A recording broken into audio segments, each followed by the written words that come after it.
그러니까 가뭄 같은 그렇지. 경우는 그냥 비가 안 오는 거니까 어디서 네. 물을 끌어온다거나 할 수 있는데 갑자기 폭우가 내리면 정말 대책도 없고 파괴적이죠. 그쵸. 가장 사상자가 많이 발생되는 이 재난 상황이 항상 물과 관련돼 있잖아요. 그쵸. 폭우도 마찬가지겠죠. 맞습니다. 그래서 많은 인명과 또 재산 피해가 나기 때문에 이제 지리학자 입장에서 우리가 가장 주목해야 될 것은 아마 폭우가 아닐까. 요즘 날씨가 많이 더워졌습니다. 갈증 느껴지시죠? 그 중에서도 가장 지독한 갈증은 아무래도 지식 갈증이 아닐까 싶습니다. 경제살롱으로 오셔서 지식 한잔 하고 가시죠. 안녕하세요, 박재민입니다. 오늘은 지도로 지식을 쌓아보도록 하겠습니다. 경인교육대학의 김희지 교수님 모셨습니다. 어서 오세요. 안녕하세요. 안녕하세요. 날이 좀 많이 더워지고 있습니다. 네, 4월달, 5월달에는 강원도에 뭐 폭설이 내려서 이 대설주의보까지 내려졌다가 또 낮에는 엄청 덥고. 뭐 날씨가 미친 것 같아요. 그래서 4월에 사실은 전국 지자체가 네. 벚꽃 축제를 준비했었거든요. 맞아요. 근데 벚꽃이 빨리 펴서 다 져버린 거예요. 벚꽃 없는 벚꽃 축제였다. 뭐 이런 얘기도 나오고 네. 날씨가 예전 같지 않습니다. 제가 소백산 철쭉제에 또 사회를 보러 한번 갔다 왔었거든요. 그런데 소백산 철쭉제는 추워서 철쭉이 냉해를 입어서 철쭉이 없다는 거예요. 야, 그러니까 한쪽에서는 더워서 빨리 지고 한쪽에서는 추워서 빨리 지고.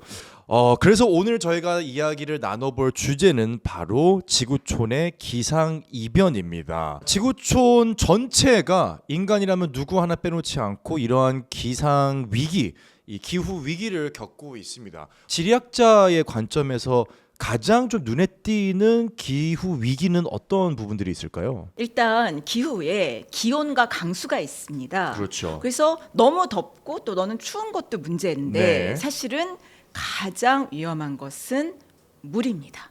그러니까 가뭄 같은 경우는 그냥 비가 안 오는 거니까 어디서 네. 물을 끌어온다거나 할 수 있는데 갑자기 폭우가 내리면 정말 대책도 없고 파괴적이죠. 그렇죠. 그래서 네. 많은 인명과 또 재산 피해가 나기 때문에 이제 지리학자 입장에서 우리가 가장 주목해야 될 것은 아마 폭우가 아닐까 그런 생각이 들어요. 가장 사상자가 많이 발생되는 이 재난 상황이 항상 물과 관련돼 있잖아요. 그렇죠. 폭우도 마찬가지겠죠. 맞습니다. 그래서 뭐 인도양에서도 쓰나미 피해로 수십만 명이 목숨을 맞아요. 잃기도 했고요. 네. 지금 인도네시아와 호주 사이에 있는 큰 섬이 하나 있어요. 네네. 그래서 이거를 이제 파푸아뉴기니라고 하는데 이 섬이 세계에서 두 번째로 큰 섬이에요.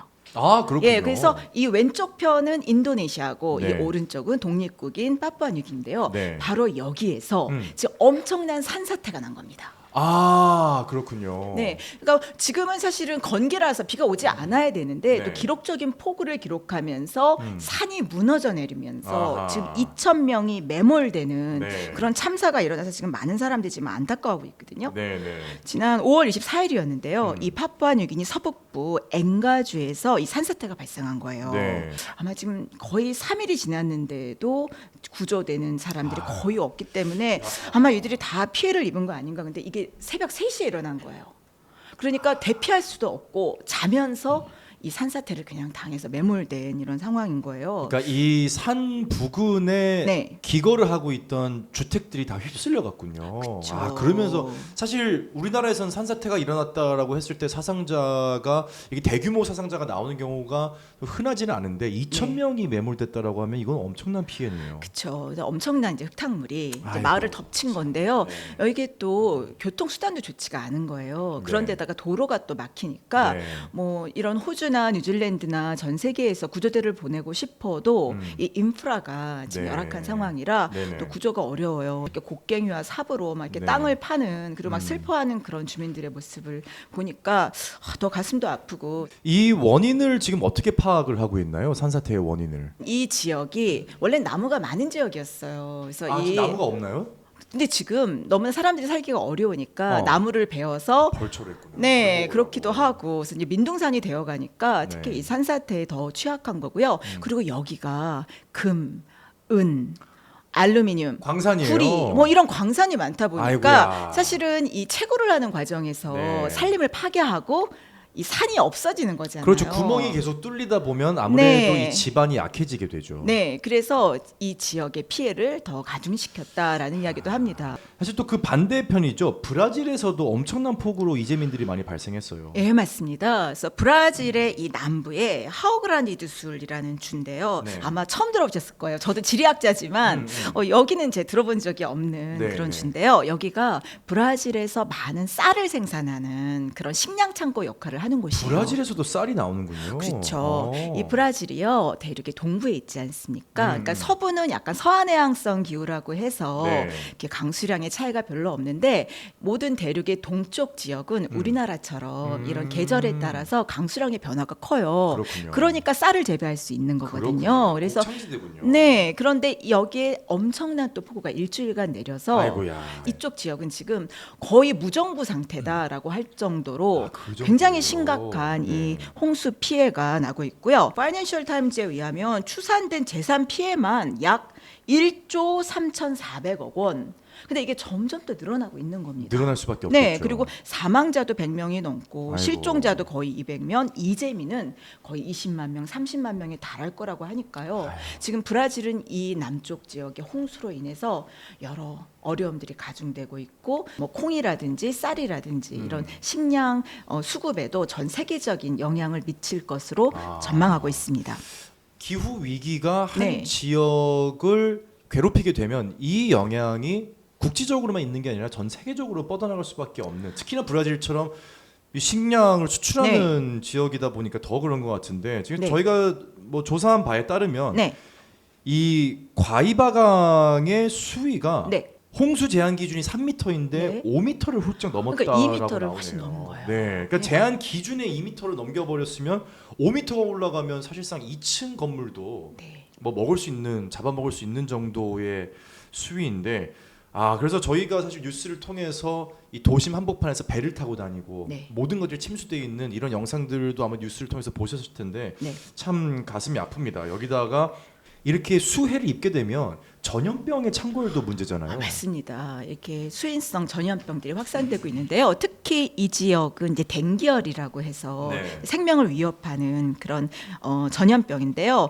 이 중남미의 이 댕기열이 이쪽 지역을 중심으로 굉장히 확산되고 있어서 아마 피해가 계속 커지지 않을까, 많은 사상자를 또 나지 않을까라고 네. 다들 고민을 하고 또 걱정을 하고 있습니다. 네. 지난해 사실은 한 300만 건의 댕결 사례가 있었는데요. 이 홍수 이후에는 더 많은 댕결 환자가 발생할 것으로 또 네. 예상되고 있습니다. 이상 기후를 통한 폭우에 관한 이야기를 나눠보고 있는데 네. 사실 몇 달 전에는 그런 소식도 있었잖아요. 네. 아랍에미리트에서 네네네. 비가 와서 네. 비행기가 막 배처럼 둥둥 떠. 뭐 저도 다들 정말 쇼크 뭐 받았어요. 공항이 멈춰버리고. 네. 그런데 한편으로는 사실 그런 이야기들도 있었거든요. 아랍에미리트 하면 사실 사막 기후지 않습니까? 이런 사막 기후에 비가 오는 건 네. 이게 좋은 거 아닌가요? 어떻게 보면 그러니까 이 이상 기후를 겪고 있던 사막에 정상 기후가 녹아드는 게 아닌가 이렇게 판단을 할 수도 있거든요. 이건 좋다고 볼 수는 없는 건가요? 그럴 수도 있는데 네. 사실은 그게 더 위험합니다. 그래요? 네, 예를 들어 뭐 브라질이라든지 아까 이야기했던 네. 파푸아뉴기니는 우기와 건기가 있고 또 비가 많이 오는 시기도 있으니 네네. 이 비가 오는데 어느 정도 적응이 된 상황이잖아요. 근데 음. 여기는 거의 비가 내리지 않고, 그렇죠. 거의 그러니까 네. 안 내리는 곳이라고 봐야죠. 네, 근데 네. 거의 하루에 전 1년에 내릴 비가 한꺼번에 다 폭우가 쏟아지면 맞아요. 이게 완전히 배수가 안 되는 그런 도시 환경 속에서 피해가 더 커질 수밖에 없고 한 번도 경험하지 않은 그런 상황이기 때문에 어떻게 보면은 더 위험한 상황일 수가 있습니다. 그러니까 배수 시설이 기본적으로 이 인프라가 안 갖춰져 있다 보니까 결국은 토양이 물을 흡수를 하는 것만 기대를 할 수가 있는데 그렇죠. 그 지상 표면이 흡수할 수 있는 물의 양이 한정되어 있는데 인프라가 전혀 배수가 준비가 안 돼 있는데 네. 갑자기 많은 폭우가 내리면 더 대책이 없고 더 큰 피해가 날 수밖에 없는 그런 상황인 거예요. 네. 그래서 월스트리트저널은요 이걸 뭐라고 부르냐면은요 살인 홍수다, 살인 홍수다. 킬러 플러드다. 그러네요. 네, 근데 그 원인에는 이제 지구 온난화라는 근본적인 문제가 있다라고 보는데요. 네. 우리가 한번 지도를 통해서 이 네. 복잡한 이 상황들을 조금 정리해 보면 어떨까 싶어요. 네. 자, 지도 한번 보실까요? 네. 자, 세계의 강수량 분포입니다. 사실 네. 이것은 우리가 세계지리 시간에 그러니까 배우는 그런 지도인데요. 전반적인 전 세계의 강우 패턴을 보여주고 있어요. 자, 연간 2,000mm 이상의 비가 오는 것은 바로 적도에 있는 이 열대 지역이죠. 진한 파란색으로 표시가 된 지역들이죠. 그래서 열대 우림 기후 지역은 늘 이제 스코릴은지 네. 꾸준히 이제 비가 오는 지역이고 조금 더 이 북해기선에 가깝게 되면 우기와 건기가 있는 지역으로 나눠져요. 그래서 어쨌든 비가 많이 오는 강수량이 많은 지역입니다. 아까 말했던 파푸아뉴기나 인도네시아가 바로 이 지역에 속하는 네. 거죠. 자, 그런데 주목할 것이 바로 강수량이 250mm 미만인 바로 이 사막기후 건조기후 지역인데요. 북해기선이 지나고 있는 바로 이 주황색 지역, 약간 네. 붉은색으로 표시된 지역입니다. 아프리카 북부가 눈에 띄고 호주 서부 해안 네. 부분, 네. 그다음에 동유럽에서 유라시아 부분이죠. 네. 자, 그런데 여기서 사하라 사막 같은 경우는 워낙 사람들이 살고 있지 않고 또 폭우가 내리더라도 그냥 와디라는 그런 일시적인 하천이 흘러가는 것 흘러가죠. 같은 네, 생기죠. 그런 그 건천이 있기 때문에 뭐 그렇게 피해가 크지 않을 수 있습니다. 아. 그런데 문제는 뭐냐? 바로 주목하셔야 될 부분이 바로 이 아라비아 반도에 있는 이 지역입니다. 아. 지금 사우디아라비아도 뭐 새로운 도시를 건설하고자 하고 또 아랍에미리트도 여러 가지 두바이라든지 또 새로운 그런 인공 건축물이 들어서게 되면서 네. 인구 밀도가 갑자기 높아졌지 않습니까? 그렇죠. 그런데 이 지역에 폭우가 쏟아지게 되면 이 도시들이 기능하지 못하고 또 많은 피해를 입을 수 있잖아요. 네. 그래서 사실은 이 중동 지역에 폭우가 내렸을 때 여러 가지 도시 매니지먼트 차원에서 이제 문제가 발생하는 거예요. 그러니까 예를 들면 1년치 비가 12시간 동안 내린다. 두바이에 내렸다. 네. 뭐 그러면은 완전히 도시 자체가 거의 재앙 수준의 어떤 피해를 입을 수밖에 없는 거예요. 야, 12시간 동안 네. 100mm, 네. 그러니까 한마디로 10cm 정도의 강우량이 발생했는데 네. 이게 문제는 1년치였다는 거죠. 그렇죠. 와, 그러다 그러니까 10cm 보니까. 정도, 100mm 정도의 강우량이면 사실 우리나라에서는 네. 뭐 그냥 평범한 수준이지 않습니까? 네.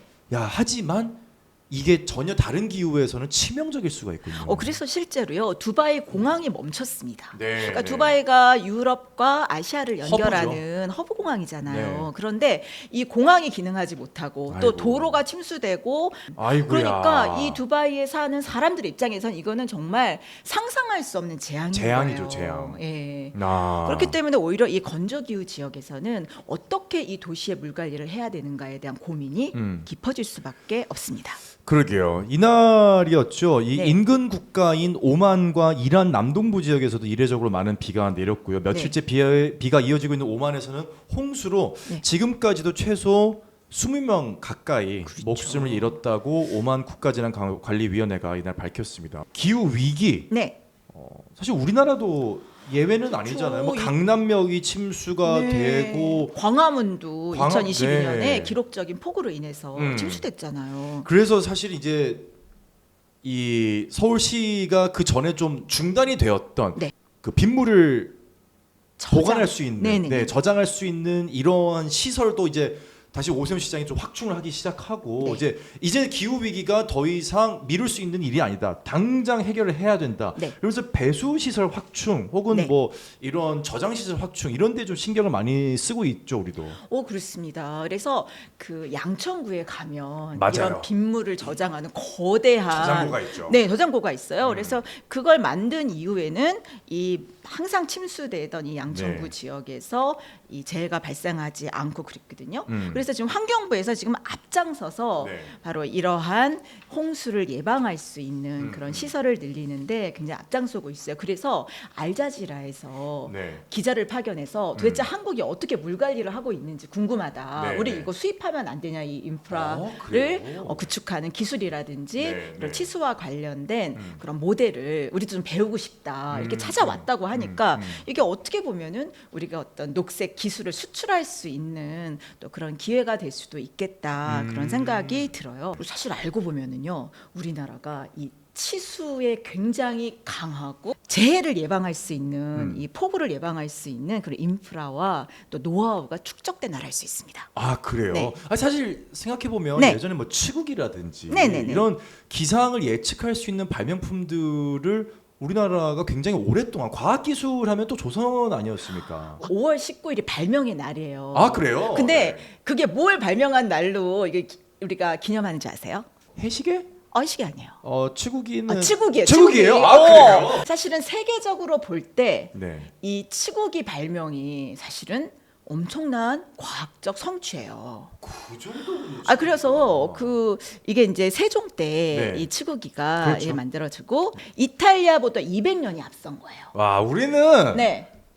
뭐 활자도 그렇고 네네네네. 금속 활자도 그렇고 뭐 철갑선 우리 거북선도 그렇고 네네네네. 우리 진짜 빨랐습니다. 네, 그래서 네. 1639년 이탈리아에 네. 베네데토 카스텔라가 발명을 했는데 네. 우리는 거의 이제 200년이 앞선 시대에 음. 이게 발명이 된 거예요. 사실 일본이 약간 우리를 무시하고 뭐 우리 뒤떨어져 있다 그런 거 아닙니까? 그런데 일본의 기상학자인 와다 유지라는 사람이요. 네. 조선 청독부에서 보고서를 썼는데 뭐라 그랬냐면 조선이 자랑할 게 별로 없는데 진짜 치국이는 대단하다. 아. 유럽보다 200년 앞섰다. 그래서 조선인의 뇌리에서 솟아나온 독창적 사업, 탁월함을 보여주기에 족하다. 그러니까 극찬을 한 거예요. 네. 일본 사람들조차. 그래서 우리나라가 또 알고 보면 이런 치수의 원조 강국이고 네. 또 치국이를 비롯해서 이런 과학적 데이터를 수집을 해서 체계적으로 물 관리를 한 그런 엄청난 나라다라는 그렇군요. 것을 좀 강조하고 싶고요. 네. 그래서 지금 환경부에서도 이런 빗물을 저장하는 여러 맞아요. 가지 시설들을 좀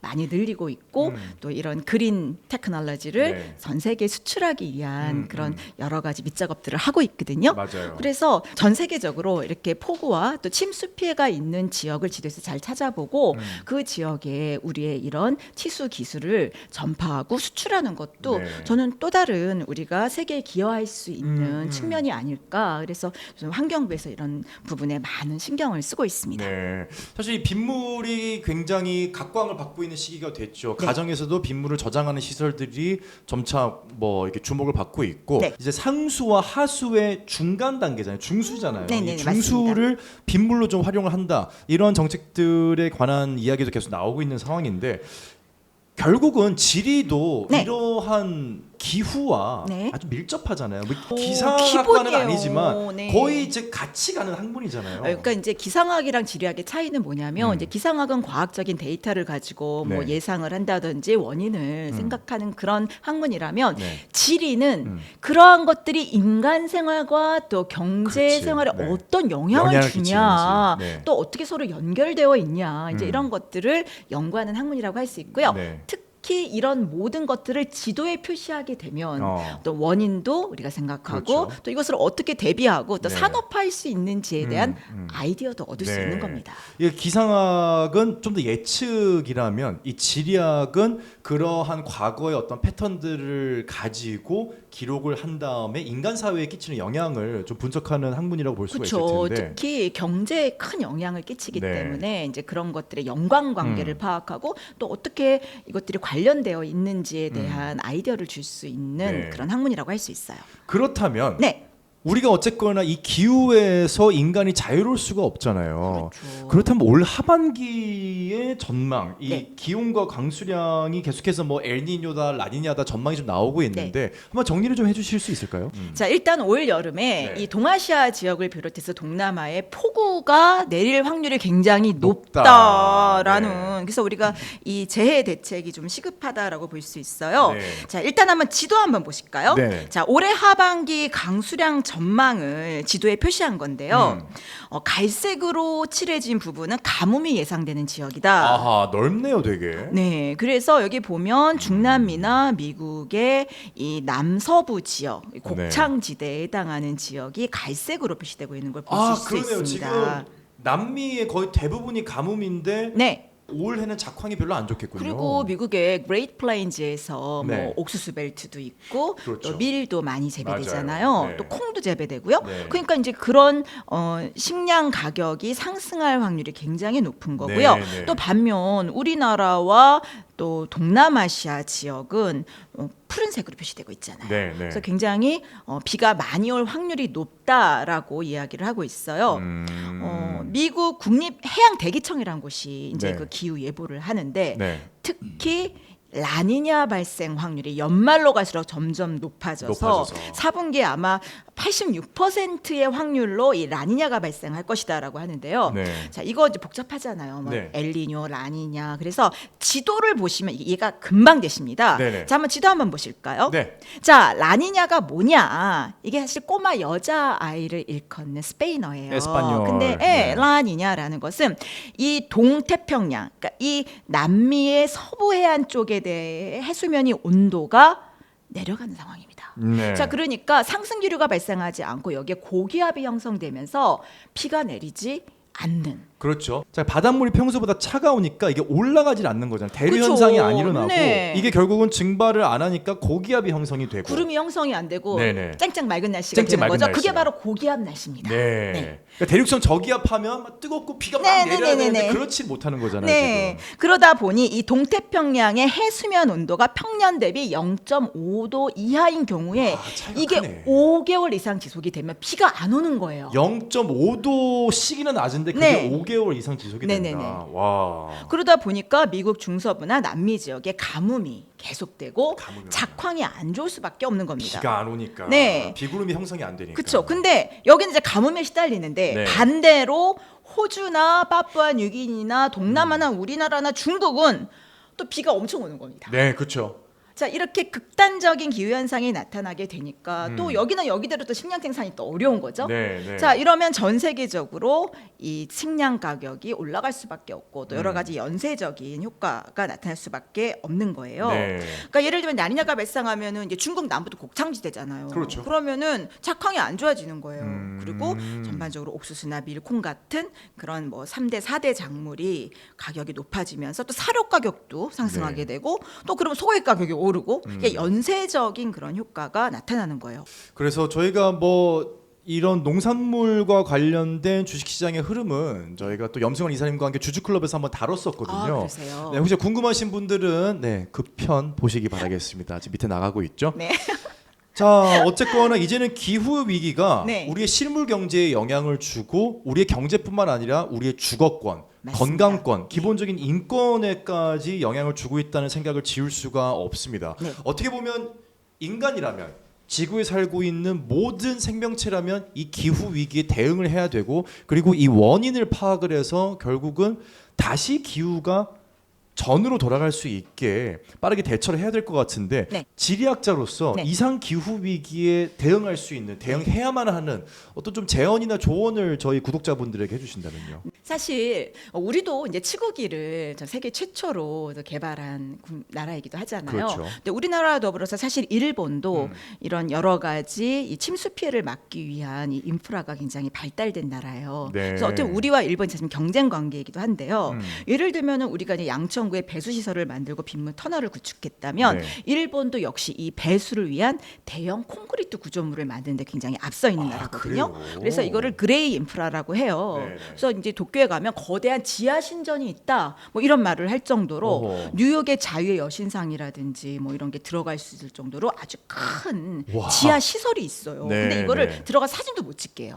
여기에 굉장한 어떤 노하우가 있는 거예요. 아. 그래서 이런 기후 위기 대응을 오래전부터 해왔고 네. 또 그 규모를 키워서 이 전 세계의 여러 가지 기상 이변에 대비하는 그런 인프라 구축에 일본이 잘하고 있다라는 네. 것을 여러 나라에 좀 홍보하고 있는 상황이거든요. 네, 네. 그러니까 우리나라에서도 사실 환경부가 이런 데 굉장히 앞장서고 있는 상황인데 우리 정부에서 좀 관심을 갖고 또 국민들도 이런 여러 가지 기상 재해에 대응하기 위한 그런 기술과 또 인프라를 우리가 갖고 있으니 이것을 어떻게 우리가 적용하고 또 확대할 것인가를 네. 지도를 보면서 같이 연구한다면 저는 우리나라가 얼마든지 이런 기상 이변의 시대에 세계에 기여할 바가 있지 않을까라는 생각이 듭니다. 이 기후 위기에 관한 이야기를 나누면서 또 한 번 네. 이 K 자부심이 좀 올라가네요. 그렇습니다. 여기가 우리가 좀 국뽕 방송 아니겠습니까? 우리가 이 애국 방송입니다, 여러분. 네. 지도한 바 우리 그러니까요. 박재민의 경제살롱. 이게 그 국뽕살롱으로 바꿔야 돼요, 저희 이름을. 여기다가 약간 애국살롱 이렇게 좀 하면 어떨까 뭐 이런 생각이 듭니다. 네, 세계로 뻗어나가는 대한민국의 기술에 관한 이야기를 다음에 또 전달해드릴 수 있길 바라면서 지리학자 김희재 교수님과는 여기서 인사 나누도록 하겠습니다. 교수님 감사합니다. 감사합니다.